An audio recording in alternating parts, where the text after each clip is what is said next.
This is part 1 of chapter 11, Fremont, California, during the 1980s.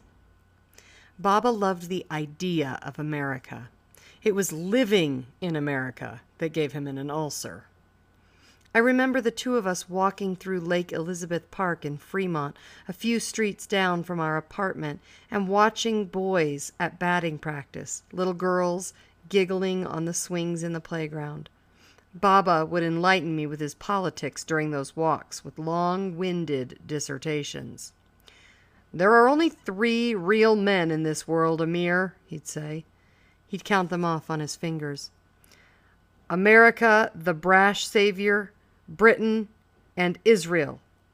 The rest of them," he used to wave his hand and make a pfft sound, "they're like gossiping old women." The bit about Israel used to draw the ire of Afghans in Fremont who accused him of being pro-Jewish and, de facto, anti-Islam. Baba would meet them for tea and rout cake at the park, drive them crazy with his politics. "What they don't understand," he'd tell me later, "is that religion has nothing to do with it." In Baba's views, Israel was an island of real men in a sea of Arabs too busy getting fat off their oil to care for their own. "Israel does this, Israel does that," Baba would say in a mock Arabic accent. "Then do something about it. Take action. You're Arabs. Help the Palestinians then." He loathed Jimmy Carter, whom he called a big-toothed cretin. In 1980, when we were still in Kabul, the U.S. announced it would be boycotting the Olympic Games in Moscow. "Wah, wah," Baba exclaimed with disgust. "Brezhnev is sacrificing Afghans, and all that peanut eater can say is, 'I won't come swim in your pool.'" Baba believed Carter had unwittingly done more for communism than Leonid Brezhnev. "He's not fit to run this country. It's like putting a boy who can't ride a bike behind the wheel of a brand new Cadillac." What America and the world needed was a hard man. A man to be reckoned with, someone who took action instead of wringing his hands. That someone came in the form of Ronald Reagan. And when Reagan went on TV and called the Shawari the evil empire, Baba went out and bought a picture of the grinning president giving a thumbs up. He framed the picture and hung it in our hallway, nailing it right next to the old black and white of himself and his thin necktie shaking hands with King Zaire Shah. Most of our neighbors in Fremont were bus drivers, policemen, gas station attendants, and unwed mothers collecting welfare, exactly the sort of blue-collar people who would soon suffocate under the pillow Reaganomics pressed to their faces. Baba was the lone Republican in our building. And you guys, in case you're not politically savvy and you don't know what that whole last line was about, here's what I would tell you to try and pull out. Try to pull out just the characterization of Afghanistan and the way Baba views the world. It's less important that you know what Ronald Reagan stood for or what Jimmy Carter stood for. Not so important. Just try to tease out how these things make Baba appear. But the Bay Area's smog stung his eyes, the traffic noise gave him headaches, and the pollen made him cough. The fruit was never sweet enough, the water never clean enough, and where were all the trees and open fields? For 2 years I tried to get Baba to enroll in ESL classes to improve his broken English. But he scoffed at the idea. "Maybe I'll spell cat, and the teacher will give me a glittery little star so I can run home and show it off to you," he'd grumble. One day in the spring of 1983, I walked into a small bookstore that sold used paperbacks next to the Indian movie theater just west of where Amtrak crossed Fremont Boulevard. I told Baba I'd be out in 5 minutes, and he shrugged. He had been working at a gas station in Fremont and had the day off. I watched him jaywalk across Fremont Boulevard and enter Fast and Easy, a little grocery store run by an elderly Vietnamese couple, Mr. and Mrs. Nguyen. They were gray-haired, friendly people. She had Parkinson's. He had his hip replaced. "He's like $6 million man now," she always said to me, laughing toothlessly. Remember $6 Million Man, Amir? Which is a really old TV program. Then Mr. Nguyen would scowl like Lee Majors. That was the guy who was in the $6 Million Man. Pretend he was running in slow motion. I was flipping through a worn copy of a Mike Hammer mystery when I heard screaming and glass breaking. I dropped the book and hurried across the street. I found the Nguyens behind the counter, all the way against the wall, faces ashen, Mr. Nguyen's arms wrapped around his wife. On the floor, oranges, an overturned magazine rack, a broken jar of beef jerky, and shards of glass at Baba's feet. It turned out that Baba had had no cash on him for the oranges. He'd written Mr. Nguyen a check, and Mr. Nguyen had asked for an ID. He wants to see my license, Baba bellowed in Farsi. Almost 2 years we've bought his damn fruits and put money in his pocket, and the son of a dog wants to see my license. Baba, it's not personal, I said, smiling at the Nguyens. They're supposed to ask for an ID. I don't want you here, Mr. Nguyen said, stepping in front of his wife. He was pointing at Baba with his cane. He turned to me. You're nice, young man, but your father, he's crazy. Not welcome anymore. And I just want to stop there and say what a difference this is between the life that Baba had known in Afghanistan, where he was the hero and Amir was the son to be shamed. Now, it seems the opposite has taken place, so I think that that's worth noting. Does he think I'm a thief? Baba said, his voice rising. People had gathered outside. They were staring. What kind of a country is this? No one trusts anybody. I call police, Mrs. Nguyen said, poking out her face. You get out or I call police. Please, Mrs. Nguyen, don't call the police. I'll take him home. Just don't call the police, okay? Please? Yes, you take him home. Good idea, Mr. Nguyen said. His eyes, behind his wire-rimmed bifocals, never left Baba. I led Baba through the doors. He kicked a magazine on his way out. After I'd made him promise he wouldn't go back in, I returned to the store and apologized to the Nguyens. Told them my father was going through a difficult time. I gave Mrs. Nguyen our telephone number and address and told her to get an estimate for the damages. Please call me as soon as you know. I'll pay for everything, Mrs. Nguyen. I'm so sorry. Mrs. Nguyen took the sheet of paper from me and nodded. I saw her hands were shaking more than usual, and that made me angry at Baba, his causing an old woman to shake like that. My father is still adjusting to life in America, I said, by way of explanation. I wanted to tell them that in Kabul, we snapped a tree branch and used it as a credit card. Hassan and I would take the wooden stick to the bread maker. He'd carve notches on our stick with his knife, 1 notch for each loaf of naan he'd pull for us from the tandoor's roaring flames. At the end of the month, my father paid him for the number of notches on the stick. And that was it. No questions. No ID. But I didn't tell them. I thanked Mr. Nguyen for not calling the cops and took Baba home. He sulked and smoked on the balcony while I made rice with chicken neck stew. 1.5 years since we'd stepped off the Boeing from Peshawar, and Baba was still adjusting. We ate in silence that night.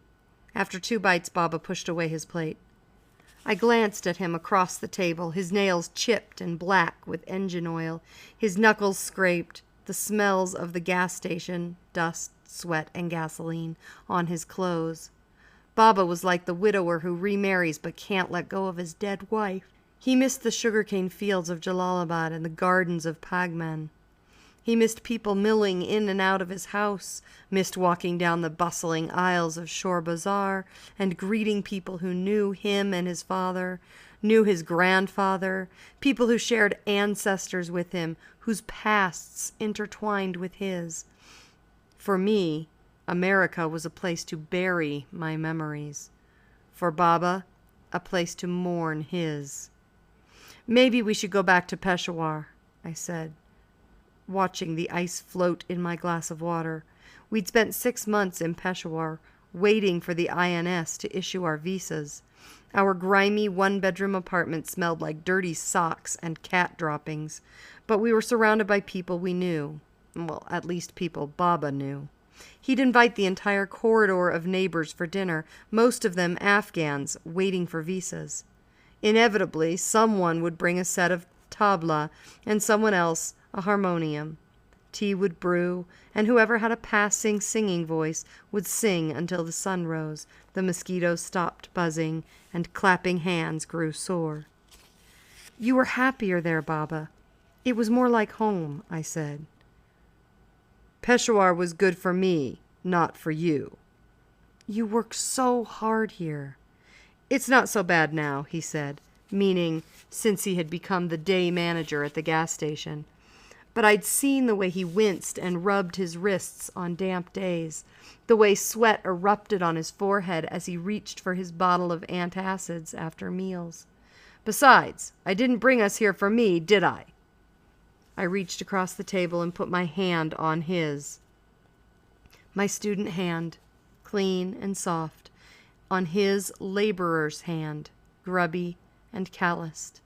I thought of all the trucks, train sets, and bikes he'd bought me in Kabul. And now America, one last gift for Amir. Just 1 month after we'd arrived in the U.S., Baba found a job off Washington Boulevard as an assistant at a gas station owned by an Afghan acquaintance. So again, now he's doing just a tiny bit of flashback. He's going back from when they arrived. He'd started looking for work the same week we arrived. 6 days a week, Baba pulled 12-hour shifts, pumping gas, running the register, changing oil, and washing windshields. I'd bring him lunch sometimes and find him looking for a pack of cigarettes on the shelves, a customer waiting on the other side of the oil-stained counter, Baba's face drawn and pale under the bright fluorescent lights. The electronic bell over the door would ding-dong when I walked in, and Baba would look over his shoulder, wave, and smile, his eyes watering from fatigue. The same day he was hired, Baba and I went to our eligibility officer in San Jose, Mrs. Dobbins. She was an overweight black woman with twinkling eyes and a dimpled smile. She'd told me once that she sang in church, and I believed her. She had a voice that made me think of warm milk and honey. Baba dropped the stack of food stamps on her desk. "Thank you, but I don't want," Baba said. "I work always. In Afghanistan I work. In America I work. Thank you very much, Mrs. Dobbins, but I don't like it free money." Mrs. Dobbins blinked, picked up the food stamps, looked from me to Baba like we were pulling a prank, or slipping her a trick, as Hassan used to say. 15 years I've been doing this job, and nobody's ever done this," she said. And that was how Baba ended those humiliating food stamp moments at the cash register and alleviated one of his greatest fears, that an Afghan would see him buying food with charity money.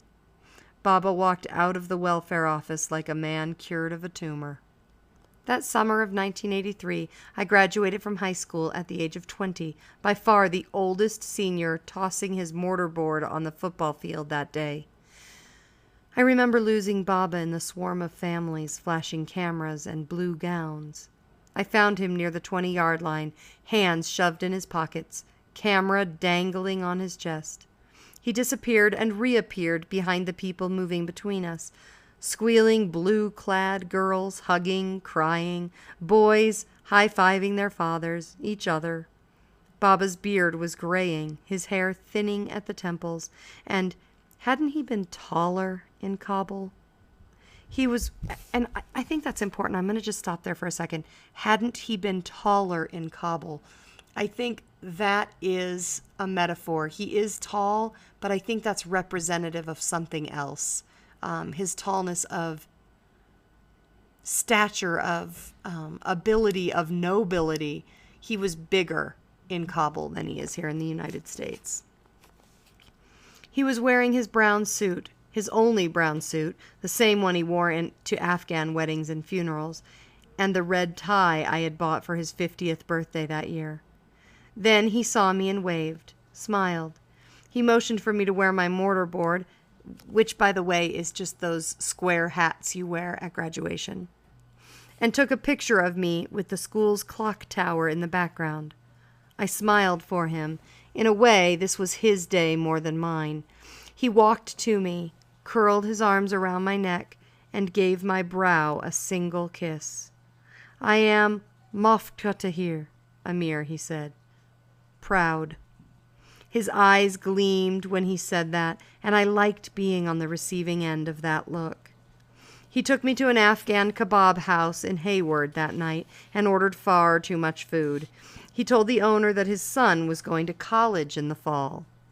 I had debated him briefly about that just before graduation and told him I wanted to get a job, help out, save some money, maybe go to college the following year, but he had shot me one of those smoldering Baba looks, and the words had vaporized on my tongue. After dinner, Baba took me to a bar across the street from the restaurant. The place was dim, and the acrid smell of beer I'd always disliked permeated the walls. Men in baseball caps and tank tops played pool, clouds of cigarette smoke hovering over the green tables, swirling in the fluorescent light. We drew looks, Baba in his brown suit and me in pleated slacks and sports jacket. We took a seat at the bar next to an old man, his leathery face sickly in the blue glow of the Michelob sign overhead. Baba lit a cigarette and ordered us beers. "Tonight I am too much happy," he announced to no one and everyone. "Tonight I drinking with my son, and one please for my friend," he said, patting the old man on the back. The old fellow tipped his hat and smiled. He had no upper teeth. Baba finished his beer in 3 gulps and ordered another. He had 3 before I forced myself to drink a quarter of mine. By then he had bought the old man a scotch and treated a foursome of pool players to a pitcher of Budweiser. Men shook his hand and clapped him on the back. They drank to him. Someone lit his cigarette. Baba loosened his tie and gave the old man a handful of quarters. He pointed to the jukebox. "Tell him to play his favorite songs," he said to me. The old man nodded and gave Baba a salute. Soon country music was blaring, and, just like that, Baba had started a party. At one point, Baba stood, raised his beer, spilling it on the sawdust floor, and yelled, "Fuck the Russia!" The bar's laughter, then its full-throated echo followed. Baba bought another round of pitchers for everyone. When we left, everyone was sad to see him go. Kabul, Peshawar, Hayward. Same old Baba, I thought, smiling. I drove us home in Baba's old, ochre-yellow Buick Century. Baba dozed off on the way, snoring like a jackhammer. I smelled tobacco on him and alcohol, sweet and pungent.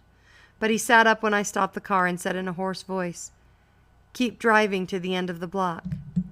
"Why, Baba?" "Just go." He had me park at the south end of the street. He reached in his coat pocket and handed me a set of keys. "There," he said, pointing to the car in front of us. It was an old model Ford, long and wide, a dark color I couldn't discern in the moonlight. "It needs painting, and I'll have one of the guys at the station put in new shocks, but it runs." I took the keys, stunned. I looked from him to the car. "You'll need it to go to college," he said. I took his hand in mine, squeezed it.